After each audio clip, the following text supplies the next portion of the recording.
നമസ്കാരം. റാഫ്റ്റോ ക്രിക്കറ്റിലേക്ക് അവർക്കും സ്വാഗതം. ഹൈ ഡ്രാമ എന്ന് പറഞ്ഞാൽ ഇതാണ്. വല്ലാത്തൊരു കളിയാണ്.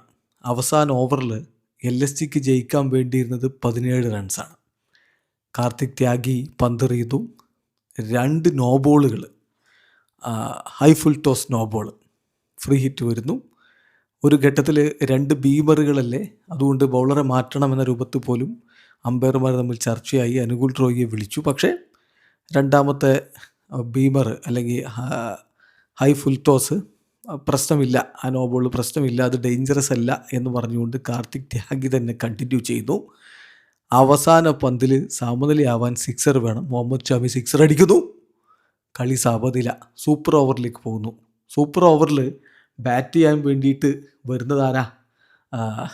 Nicholas പൂറനും Aiden മർക്രമും. പൂറൻ്റെ ഈ സീസണിലെ ഫോം എത്രത്തോളം പരിതാപകരമാണെന്ന് നമുക്കറിയാലോ. സുനിൽ നാരായൺ എറിഞ്ഞ ആദ്യ പന്തിൽ സ്വീപ്പ് ചെയ്ത് അടിക്കാൻ വേണ്ടിയിട്ടുള്ള ശ്രമത്തിലേക്ക് പോകുന്നു, ബൗൾഡാകുന്നു. Nicholas Pooran golden duck. അടുത്ത പന്തിൽ ഋഷഭ് പന്ത് സിംഗിൾ എടുത്തു. പിന്നെ എയ്ഡൻ മർക്രം അടിക്കാൻ വേണ്ടി ശ്രമിച്ചു. ബൗണ്ടറി ലൈനിൽ കിഡ്ലൈൻ ക്യാച്ച്. റൗമൻ പവൽ ക്യാച്ച് എടുത്ത് ബൗണ്ടറി ലൈനിൽ കടക്കുമെന്ന് തോന്നിയ ഘട്ടത്തിൽ അദ്ദേഹം ഗ്രൗണ്ടിലേക്ക് തന്നെ എറിഞ്ഞു. അത് റിങ്കു സിംഗ് പിടിച്ച് പോകുന്നു. അപ്പോൾ ഒറ്റ റൺസാണ് ആകെ സൂപ്പർ ഓവറിൽ LSG എടുത്തത്.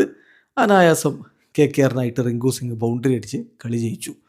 ഈ കളിയിൽ റിങ്കു തീക്കളിയാണ് കളിച്ചത്. അദ്ദേഹം ആദ്യം ബാറ്റ് ചെയ്യുമ്പോൾ, അതായത് ആദ്യം ബാറ്റ് ചെയ്തിട്ട് 155 റൺസാണ് KKR അടിച്ചത്. LSGയും 155 റൺസ് അടിക്കുകയാണ് ചെയ്തത്. അങ്ങനെയാണ് സൂപ്പർ ഓവറിലേക്ക് പോയത്. ഏതായാലും ആദ്യം ബാറ്റ് ചെയ്തപ്പോൾ റിങ്കു സിംഗ് ആണ് അവരുടെ ഇന്നിങ്സിനെ മികച്ച രൂപത്തിൽ മുന്നോട്ട് കൊണ്ടുപോയത്. ഹൈ ഡ്രാമ എന്ന് എല്ലാ അർത്ഥത്തിലും പറയേണ്ട കളിയാണ്. സിഫേർട്ട് ഡക്കായി, Rahane 10, Raghuvanshi obstructing the field എന്ന് പറഞ്ഞുകൊണ്ട് ഔട്ടായി 9 റൺസിന്. നമ്മളതിനെക്കുറിച്ച് വിശദമായി വേറെ വീഡിയോ ചെയ്തുകൊണ്ട് വീണ്ടും ആ ഇൻസിഡൻറ്റ് വിശദീകരിക്കുന്നില്ല. ക്യാമറൺ ഗ്രീൻ 21 പന്തിൽ 34, റൗമൻ പവൽ 1. വളരെ പതിയെ പോയ ഇന്നിങ്സാണ്. അവസാനം പതിയെ പോയ റിങ്കു തന്നെ പിന്നീട് ടോപ്പ് ഗിയറിലേക്ക് മാറി. 51 പന്തിൽ 7 4, 5 6 അടക്കം അദ്ദേഹം 83 റൺസ് അടിച്ചെടുത്താണ് 155 റൺസിലേക്ക് ഒരുവിധം KKR എത്തിയത്. മറുപടി ബാറ്റിങ്ങിൽ LSGയുടെ ഇപ്പോഴത്തെ അവസ്ഥ: മാർഷ് 2 റൺസ്, മർക്രമും ഋഷഭ് പന്തും കൂടി മുന്നോട്ട് കൊണ്ടുപോയി വളരെ പതിയെ. 27 പന്തിൽ 31 മർക്രം, 38 പന്തിൽ 42 ഋഷഭ് പന്ത്. നിക്കോളാസ് പൂറൻ്റെ മോശം ഫോം തുടർന്നു, 9 റൺസ്. ബഡോനി 19 പന്തിൽ 24, ചൗധരി ഒറ്റ റൺസിന് മടങ്ങുന്നു. പിന്നെ ഹിമ്മത്ത് സിംഗിനെ ഇമ്പാക്റ്റ് സബ്ബായിട്ട് ഇറക്കി. അദ്ദേഹം 2 4 ഒരു 6 ഒക്കെ അടിച്ചുകൊണ്ട് കളി ട്രാക്കിലേക്ക് കൊണ്ടുവന്നു. പക്ഷേ കാർത്തിക് ത്യാഗിയുടെ പന്തിൽ അദ്ദേഹം പുറത്തായി. ലിൻ്റെ 4 പന്തിൽ നിന്ന് 8 റൺസ്. മുഹമ്മദ് ഷമി 6 പന്തിൽ നിന്ന് 11 റൺസ്. അവസാന ഓവറിൽ സംഭവിച്ചത് എന്താ നമ്മൾ വിശദമാക്കിയില്ല, വീണ്ടും പറയുന്നില്ല.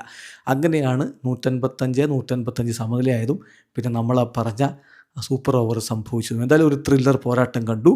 ഒടുവിൽ KKR രണ്ടാമത്തെ മത്സരം ജയിച്ചിരിക്കുകയാണ്. വീഡിയോ അവസാനിക്കുന്നു. ക്രിക്കറ്റ് ലോകത്തെ കൂടുതൽ വിശേഷങ്ങളുമായി റാഫ്റ്റോ എത്താം.